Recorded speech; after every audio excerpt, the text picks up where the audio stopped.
everybody, and for today's progressive programming workout, we're going to jump into our open prep skill focus.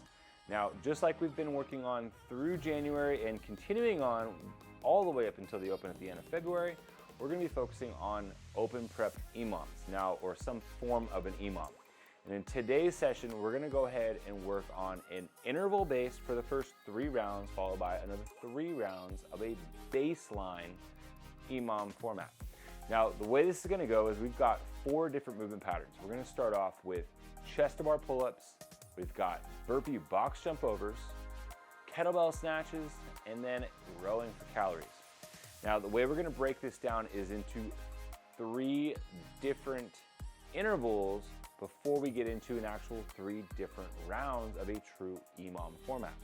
Now, these first 3 intervals, we're going to start off with round 1, going through each one of these movements, rotating every minute on the minute with a 30 seconds on, 30 seconds off with an easy format. Consider this as our grease the groove round.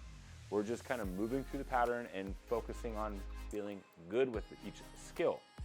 Then we're going to jump into our baseline round. Now, the baseline round is going to be something we're going to continue on going into the last 3 rounds of this EMOM. The baseline round is going to be another 30 seconds on, 30 seconds off, working with more of a moderate effort. Then lastly, of our interval base, we're going to go ahead and complete 40 on, 20 off for our baseline plus. So whatever we completed in the last round, the baseline round, 30 on, 30 off, we want to try to repeat that plus a couple extra reps just for this round. Now, once we've completed those first 3 rounds of this EMOM, we're then going to move on into an actual true EMOM where we're completing each movement every minute on the minute.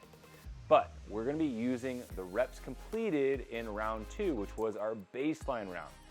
Now, however many reps we can complete there, we're going to continue to maintain that rep scheme for the rest of the 24-minute EMOM.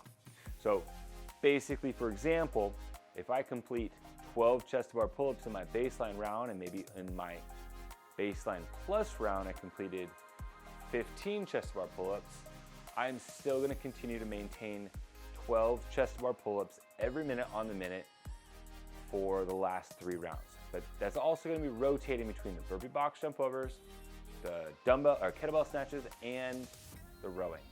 So as we look at each movement pattern, we're going to focus on, we should spend some time practicing and warming up our bar muscle up.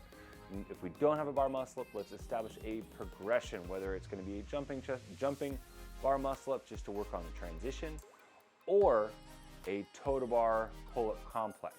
Otherwise, find a progression that's going to work best for you and just think about more of a skilled movement pattern on the barbell, on the pull-up bar. Then when we get into our burpee box jump overs, standard burpee box jump over, chest to the ground, hop up, 2 feet on the box, step down the opposite side. Then when we get to the kettlebell snatches, it's going to be a potential new movement pattern that we have not seen in the open, but we could potentially see in the future. Now, the kettlebell snatch, what we want to focus on is trying to go with some large sets and make sure that we are alternating when we need to. So if we complete 15 seconds of repping through it and then just switch it out for another 15 seconds just to establish our baseline. When we get into the actual EMOM, maybe alternate however many reps on one side, and then the next round through we can go to the other side. Completely up to you.